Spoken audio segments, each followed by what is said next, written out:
पहलगाम आतंकी हमले के ठीक एक दिन बाद यानी 23 अप्रैल को पंजाब के फिरोजपुर में तैनात बीएसएफ जवान पूनम शाह गलती से बॉर्डर पार कर गया था, जिसके बाद में पाकिस्तानी रेंजर्स ने उन्हें हिरासत में ले लिया था। लेकिन सवाल ये उठता है कि आखिर अब तक वो वापस क्यों नहीं आया? आखिर हमारी सरकार इस पर क्या कर रही है? आपको बता दें कि पश्चिम बंगाल के हुगली जिले के रहने वाले जवान के पाकिस्तानी रेंजर्स के द्वारा पकड़े जाने के बाद में उनकी गर्भवती पत्नी रजनी जो है वो बेहद परेशान है। वो अपने पति की सकुशल वापसी के लिए कई दिनों से अधिकारियों के चक्कर भी काट रही हैं, लेकिन अभी तक उनको कोई भी दिलासा, कोई भी सही जवाब जो है वो अधिकारियों की तरफ से नहीं मिल पाया है। और अब वो पत्नी रजनी अपने पति को वापस लाने के लिए पंजाब के फिरोजपुर भी पहुंच गई हैं। पत्नी रजनी ने कहा कि बीएसएफ अधिकारियों से बातचीत के बाद भी उन्हें कोई भी ठोस जानकारी नहीं मिली है। सिर्फ बार बार उनसे ये कहा जा रहा है कि वो चिंता ना करें। भाई, चिंता भी कोई ऐसी चीज है कि आप ना करें तो हो जाएगी, लेकिन कोई भी अधिकारी, कोई भी राजनेता अभी तक उनको दिलासा देने के लिए उनके घर पर नहीं पहुंचा है। रजनी का कहना है कि वो गर्भवती है और इस खबर को सुनने के बाद में बेहद तनाव में भी है। उनका कहना है कि इतने दिनों से कोई पक्की खबर ना मिलने के कारण मेरा दिल अब बेचैन होता जा रहा है, क्योंकि कोई भी खबर लगातार जो है उनके पति की नहीं मिल रही है। गर्भवती होने के बावजूद मैंने ये सफर जो है वो तय करने का फैसला किया और मैं पंजाब के फिरोजपुर तक पहुंच गई।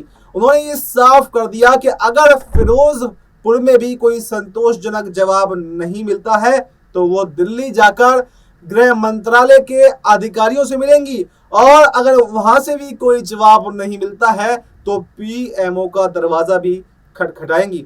यानी आप देख सकते हैं कि किस कदर लाचार जो है उनकी पत्नी दिखाई दे रही है। आपको ये भी बता दें कि पूनम शाह फिरोजपुर में बीएसएफ की 182वीं बटालियन में तैनात थे। घटना उस समय हुई जब वो किसानों के एक समूह के साथ गश्त करने के लिए गए थे। इस दौरान वो एक पेड़ के नीचे आराम करने लग गए और अनजाने में ही पाकिस्तानी सीमा में प्रवेश कर बैठे, जिसके बाद में पाकिस्तानी रेंजर्स ने उन्हें तुरंत ही पकड़ लिया। जब उनकी आंख खुली तो देखा कि चारों तरफ पाकिस्तान के जो हैं आर्मी वाले हैं। पहलगाम में आतंकी हमले के अगले ही दिन यानी 23 अप्रैल को ये पूरी घटना जो है वो घटी, और उसके बाद में अब तक आज 7-8 दिन का समय बीत चुका है। कोई भी उनकी जानकारी नहीं मिल पा रही है। सरकार ने हालांकि संपर्क साधने की कोशिश की, लेकिन कोई भी जवाब अभी तक नहीं मिला है। और पाकिस्तानी आर्मी ने, जो पाकिस्तान के जिसके गिरफ्त में है, उन्होंने छोड़ने से भी साफ मना कर दिया कि जब तक आला अधिकारियों की इस पर कोई जवाब नहीं आएगा तब तक तो हम नहीं छोड़ेंगे। इसमें पाकिस्तान आर्मी ने उनके फोटो भी जारी किए थे, 2 फोटो जारी किए थे। एक में तो वो पेड़ के नीचे खड़े हैं, उनकी राइफल है, पानी की बोतल है, बैग जमीन पर पड़ा है, और दूसरी फोटो में जवान की आंखों पर पट्टी बांधे हुए दिखाई दे रही है। उसके बाद में कोई भी फोटो, कोई भी कुछ भी जानकारी जो है उनकी नहीं मिल पाई है। जवान जो है पूनम की रिहाई के लिए बीएसएफ कई बार फ्लैग मीटिंग भी बुला चुकी है, लेकिन पाकिस्तान ने कोई भी रेस्पॉन्स उस पर नहीं दिया है।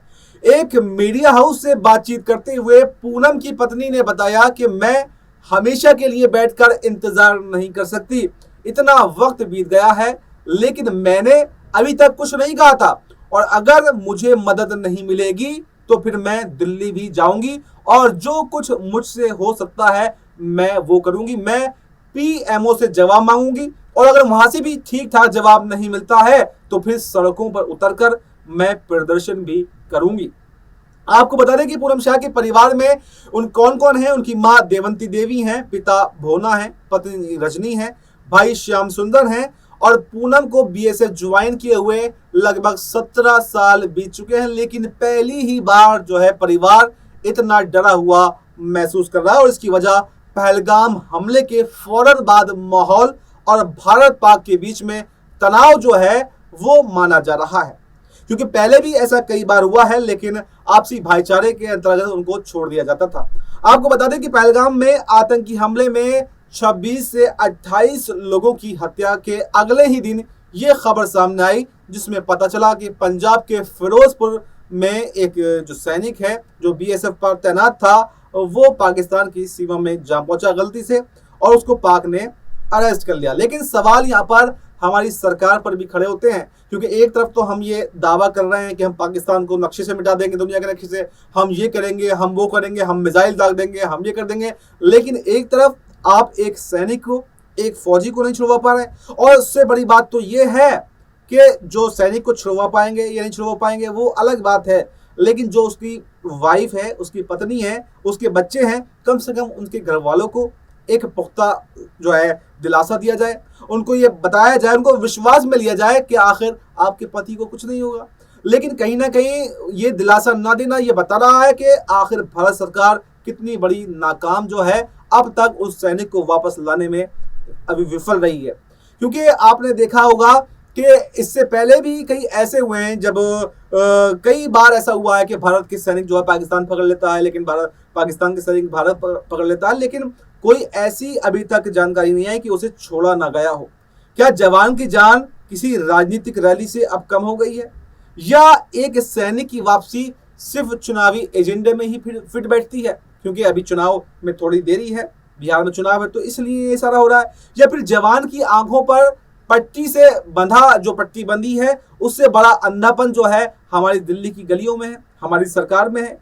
ये वही देश है जहां पर एक सेलिब्रिटी के कुत्ते की तबीयत भी अगर खराब हो जाए तो टीवी में डिबेट हो जाती है, लेकिन जवान अब तक पकड़ा गया और वापस नहीं आया, उसको लेकर कोई भी कुछ बोलने को तैयार नहीं है।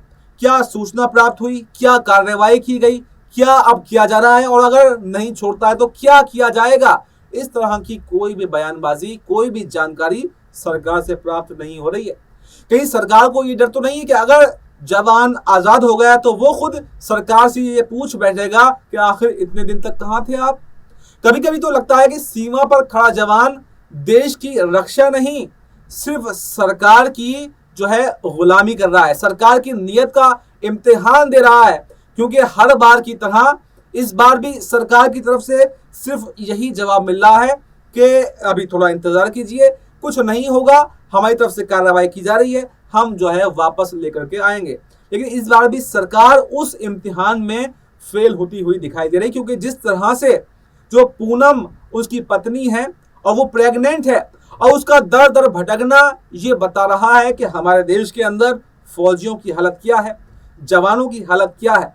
क्योंकि जो जवान जिंदगी कुर्बान कर देता है फौज में जाने के लिए और फौज में कार्रवाई करने के लिए, दुश्मन को मारने के लिए, दुश्मन से लड़ने के लिए, और उस परिवार के अगर वो गुम हो जाता है तो उसके परिवार को दिलासा भी यहाँ पर नहीं दिया जाता है। और अगर वो जवान वापस नहीं आएगा तो क्या होगा उसकी पत्नी पूनम का, क्या होगा जो उसकी पत्नी पूनम का एक नया आने वाला वारिस होगा, वो क्या सोचेगा कि, और उसके बच्चे का, जो उसका बच्चा है, कौन उसकी जिम्मेदारी लेगा, क्योंकि अभी वो भी छोटा है।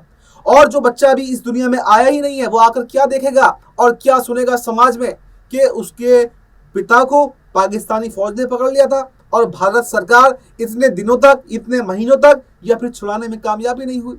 आखिर कौन इसकी जिम्मेदारी लेगा? क्या भारत सरकार को आगे आकर बड़ा दिल नहीं दिखाना चाहिए? क्या जो बदले की आग हर देशवासी के अंदर फूट रही है और हर देशवासी चाहता है कि भारत जो है पाकिस्तान पर हमला करे, क्योंकि जो 28 निर्दोष लोगों की मौत गई उसका जो पूरी तरह से कहें उनकी चिताएं भी अभी ठंडी नहीं हो पाई हैं, और बदले की आग हर देशवासी चाहता है। लेकिन सरकार क्या कर रही है?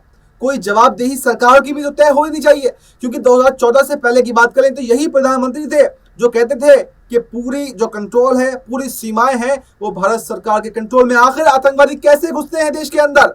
और आज वही नरेंद्र मोदी जब सरकार में बैठे हैं, सत्ता में बैठे हैं, तो वही कोई खबर नहीं लेते, कोई जवाब नहीं देते, कोई जवाबदेही तय नहीं होती। तो आखिर ऐसा कब तक चलता रहेगा? और कौन जो है ऐसे जो है सैनिकों के गुम होने की या कोई भी दुर्घटना उनके साथ में होती है तो उसकी जिम्मेदारी लेगा? क्या सरकार को यहाँ पर आकर नहीं उसके परिवार को दिलासा देना चाहिए? और क्या जो वादा सरकार ने किया था 2014 में सत्ता में आने से पहले कि हम एक सर के बदले 10 सर लेकर के आएंगे, तो क्या आपको नहीं लगता कि जो 28 निर्दोष लोग मारे गए हैं, और 29वां अगर आप कहें तो पाकिस्तान जो हमारा बीएसएफ का जवान है उसको छुड़ाने के लिए और उन मासूमों की जान का बदला लेने के लिए क्या अब अटैक जो है पाकिस्तान पर नहीं करना चाहिए?